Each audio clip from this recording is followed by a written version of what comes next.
Mike. Thank you, Mr. Speaker. I am satisfied with the answer that has been given by the Minister, and I want to regret, on behalf of the people of Kakamega, Mombasa, Nakuru, Kilifi, and Isiolo, that 1.1 billion shillings, which was earmarked for promoting accountability in delivery of services in those counties and reducing fraud and wastage and abuse of resources in the health sector, has fallen on its face. Mr. Speaker, because of where we are, I want to draw the attention of the Minister to page 9 of his answer, bullet 8.3, where you have mentioned the issue of the Social Health Authority. Mr. Minister, since you're trying to look for ways of bridging the gap, the universal health, where it has succeeded elsewhere in the world, the funding model is clearly based on what comes from the National Treasury, plus what they realize from the contributions for members who subscribe into the program for insurance, and finally an element of out-of-pocket. Could you clarify to the country, Minister, that the current funding model of SHA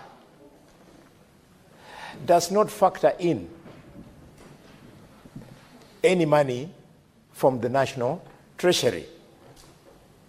Given, Mr. Minister, that in your budget you have 134.5 billion shillings thereabout to the Ministry of Health, which remains at which is going to remain at Afya House, can I plead on behalf of the Kenyans that that 134 billion shillings that is remaining at Afya House, you should take upwards of 50%, 80%, 60%, and take it into SHA so that it can be the national government's contribution to cushion the program, because the noise I'm hearing across the country, Minister, is about funding. People are happy about SHA, but the funding doesn't appear to be sustainable. Can you undertake to go and learn and borrow from the way it is done in other countries, the UK included, on how universal health care is funded?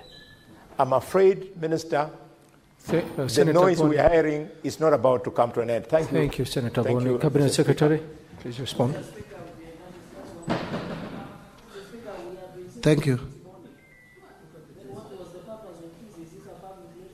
Proceed, Cabinet Secretary. Senator Cherargei, I did. Yes, so I have told you we have run out of time. There's another Cabinet Secretary waiting.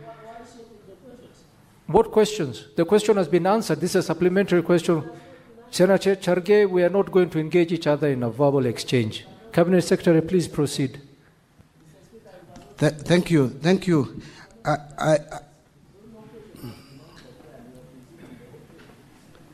Thank you. Senator Cherargei, that is enough. We have run. Let the Cabinet Secretary reply, please. No. No. Allow the Cabinet Secretary to respond. Cabinet Secretary, please respond. Thank you. Thank you, Mr. Speaker. Mr. Speaker, just to quickly address the two issues that Senator Boni has raised. On his regrets, I agree that funding issues like advocacy and support on fight against corruption will be affected, certainly. And we may not have enough resources to support such programs, but it is regrettable because we really need accountability in the country. So I agree with Senator Khalwale on that. Secondly, on the issue of universal health cover, again, I want to agree with Senator Boni that this program is contentious everywhere in the world. There's no country that I know of which has implemented universal health coverage without issues around it, either political, people who feel it should not be implemented, especially in developed democracies, or it is issues around how to implement it. But again, as a country, I think in manifestos of major political parties, we promised universal health coverage. But we must implement it properly. The issues around SHA is not that SHA is not right. It is the good thing, it's the right thing to do, but the issues around it is, are we doing it properly? So this is the question that we need to do. So what am I going to do from the Treasury perspective? From the Treasury, I'm going to insist on rationalization of our budget to put money where it is needed. I just want to tell Senator Khalwale that it is the Treasury has supported SHA. It's not true that we haven't supported. Even in the current supplementary 2, we have allocation of 6 billion to support SHA, 3 billion to support primary health care, and another 3 billion to support critical care, health care. By the way, it may interest members to understand also from the information I have is that the critical health care was not being provided under NHIF. But under SHA, the government has insisted we must provide it. And we must make resources available. We will, apart from the deductions from members, which is basically insurance, it is not actually expenditure. The money that is collected from Kenyans, if you take the best case scenario that no Kenyan falls sick, that money should not be spent, it should remain there. So it's not an expenditure. That is why when you look at our fiscal framework, we have removed the SHA allocation, the 73 billion, from the fiscal framework because it is not an expenditure. But the government must also put in money to support healthcare in the country.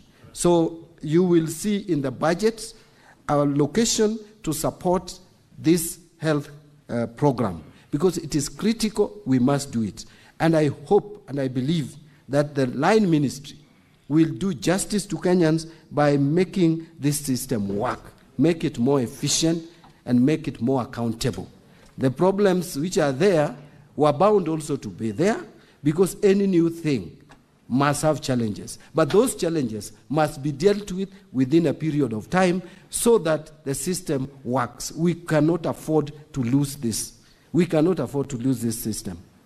This system is the best for this country, especially with these challenges around some of the health programs that were being supported by USAID. We need a system that caters for the vulnerable of the society.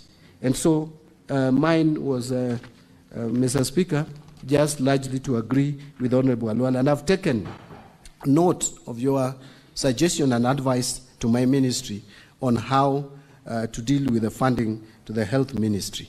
I will act accordingly. Thank you very much, Cabinet Secretary. We shall give you leave now. Wish you all the best in the hard task ahead. And probably we'll see you next time you're in this house to ask you more questions. Thank you, Cabinet Secretary.